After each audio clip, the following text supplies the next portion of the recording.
Kevin, how are you doing? I'm doing great. Thank you so much for the time. This is an absolute honor. I wrote so many questions for you, and I'm hoping to get to as many as I can, hopefully. So thank you so much for your You time know, today. knowing me, you're not going to get past the first question. I know that. I'm going to do my best. Okay. Thank you, Mr. Sorkin. Thank you. Please, Aaron is fine. Well, first of all, Aaron, it's an absolute honor to talk to you. The whole world is watching. That chant that's become part of the trailer is almost like a anthem for the film. I wanted to know, as a director, when you captured that moment as you were filming it, the energy that you created. What do you remember about filming that moment, capturing that, having the whole crowd in sync, saying those lines? Just as a director, what it meant for you to film that, and kind of what that line means to you now. It's incredibly exciting, and it was on our first day of shooting. We started off in Chicago to shoot the riots there in Grant Park, the march down Michigan Avenue. And the extras who were in costume, who were young people, it was a diverse crowd. You know what? You didn't have to give them any direction at all. They were into it. They meant it. Then we shot all the courtroom stuff in New Jersey, where we built a courtroom, and we used their courtroom exterior. Same thing with the extras there. They were the ones chanting, "The whole world is watching." And it's funny, you're the only one who's asked me that question, and it was thrilling. It's a great question to ask. It was thrilling to hear. The people were gathering across the street. It was a 4-lane street, and people were gathering across the street to watch the filming, and they were chanting with us. They would chant every time the extra started. Wow. I mean, it gives me goosebumps just hearing it. You go back and watch the trailers, you just hear it and you know what it means. There's a line in this film that absolutely blew me away. You could do anything to anything by taking it out of context. What a line. And just the idea of what it meant in '68 to the idea of what that line means now with social media and the way news media works. You talk about the powerful element of that line, and I won't spoil who says it, but it's just meant so much to me, just as an individual, to hear that line. I really appreciate that. It meant a lot to me too. We're becoming too used to hearing thoughts, hearing facts out of context.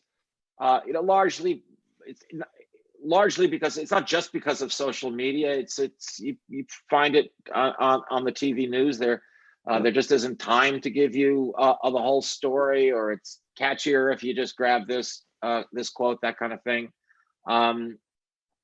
But it is the truth. You can do anything to anything if you take it out of context, and the person who says it proves it by trying to show that Jesus Christ recommended killing your parents. Yeah, that Matthew reference was unbelievable. So I'll end on this. I want to geek out with you about the opening of your film and the way your characters toss dialogue to the next person. And I thought that was so beautiful to watch, because I want to ask you, as a director, so you write that moment, we watch it as a musical element kind of in the beginning with the music and the editing, and it's so well done. Talk about directing your actors to hand off lines to each other and kind of how it flows, and how you're directing it on the day, knowing in editing it's all going to be succinct. And you have Yahya with the walk and talk element. It's so amazing how you do it. I'm curious how you orchestrated that. Again, I appreciate it. And first of all, I wanted to introduce the characters that way to show that they were not all the same person. There was an intramural struggle there as well. That is, we find reflected today in the intramural struggle between the left and the further left. As far as directing the actors, I did the opposite. They all knew, because they know the script, they know the film, they know what's happening. They all knew that their line, they were going to be handing off their line to the next person. The actor knew that, but the character doesn't know that. So I told them what the rest of the line was.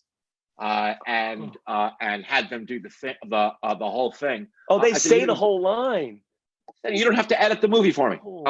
It's okay. Here's what the rest of the line. I wrote it in parentheses in their script, so they can go ahead and say the whole line. or what the beginning of the line was that we were coming in on the middle of. That's how we did that. This is an absolute honor to speak with you. I think you're one of the greatest actors working right now, and I really mean that. And I wanted to start off by asking you this. I mean, Bobby Seale is, you play this character, and I'm wondering how that changes you personally when you play someone this important and this impactful. As you leave the character, I understand that it's an important role for you, but I wonder personally how you feel changed after playing him. Well, that's an excellent question. I think, dealing with a character like Bobby Seale, you learn about community. You learn about, you have to learn about history. I look at myself as a black man who grew up in Oakland, California. I look at the things that I'm currently able to do, with myself in terms of how far I've been able to come. And I know that it's not all because of my own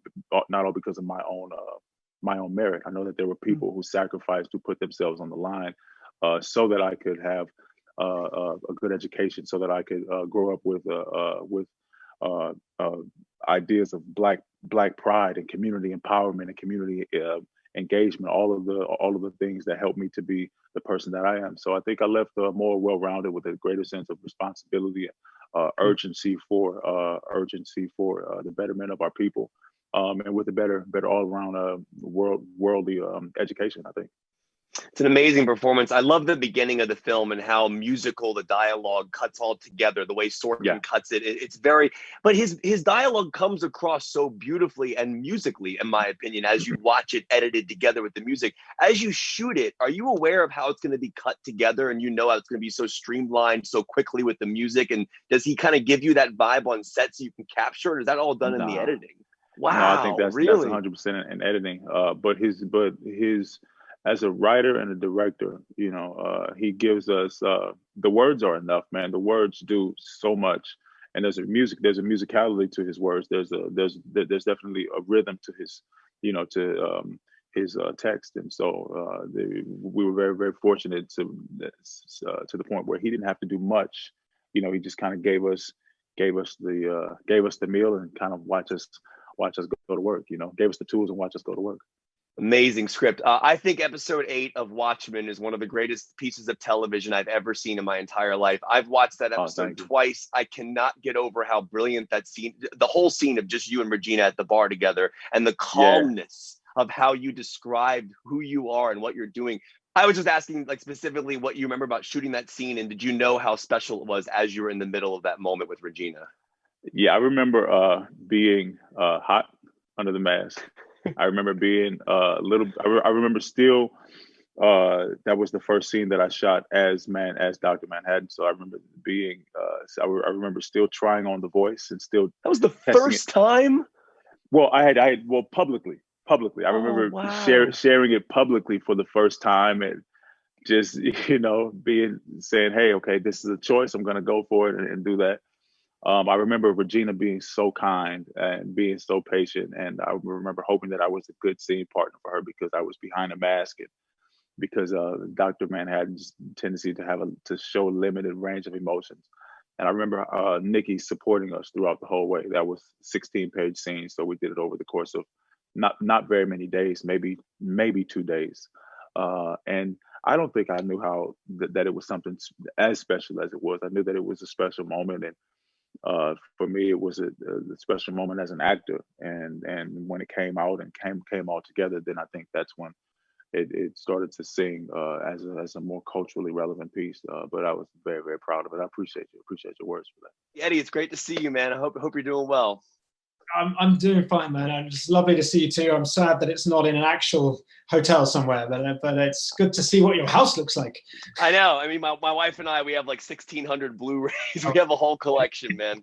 Kind of exactly how I imagined it would look like. Do you collect anything? Do you collect movies at all, or no? Nowadays, I'm afraid I've got that whole thing where I collected over the years, sort of, CDs and albums and things, and then as the technology moves on, they become frustratingly kind of, it's not all in one place. So I'm now afraid I have moved to kind of the digital era, even though I have a good, a proper DVD. Well, that's awesome. Well, listen, it's great to talk to you. I'm interested to know, I watched this film and I see how powerful of a character Tom Hayden is, and I just see the performance that you bring to him on screen. I'm wondering how it affects you on a personal level once you leave. How does Tom Hayden change you at all from a personal level, how you perceive the world? I mean, I think one of I just admire, like, the more I read, I knew nothing about Tom, sorry, before I started this film. And the more I researched him, the more I was astounded by the integrity of spirit that this guy had. And I think that whenever you meet someone that is sort of deeply admirable and you get to sort of really immerse yourself in their world for a moment, it makes you want to be a better person. It makes you want to look at your own hypocrisies, because he was someone that really, I don't want to say put his money where his mouth is, put his integrity where his mouth was, and lived the way that he spoke, and so it's made me question that in myself a lot. You know, this is a question I'm sure you get all the time as an actor about accents, but Lauren, my wife and I were watching the film last night, and it was incredibly immersive to a point where I forgot it was you. And I think that's the beautiful part about a performance from an actor, is if you can immerse us so much into your character that we forget that I'm watching Eddie Redmayne. That's to me like the great element of what you do as an actor. How do you find your way into an accent like that? Are there certain words that help you find it? Because you have to yell in that accent at one point as well. Yeah. So I'm wondering how you find your way into it. Firstly, that's incredibly kind, because that's kind of the greatest compliment you can get. As far as not we all aspire to not be. Yeah, I didn't see you at all, man.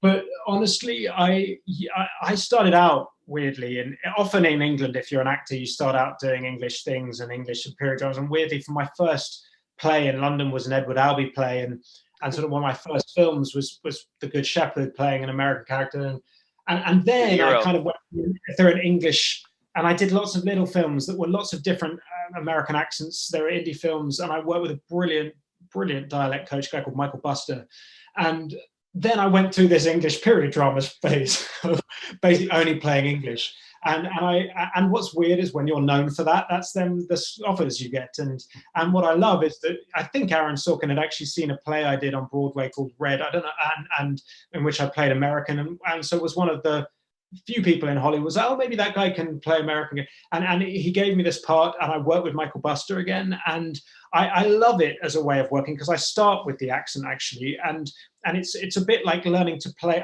I'm not someone that can jump into accents. I can't do an impression of someone.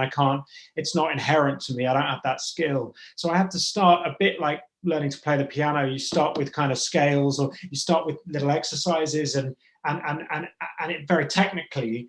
But I have to start months and months beforehand, because by the time I'm on set, I want it to be so in me that whatever's thrown at me, whether it's improvisation, it's deep rooted in my body.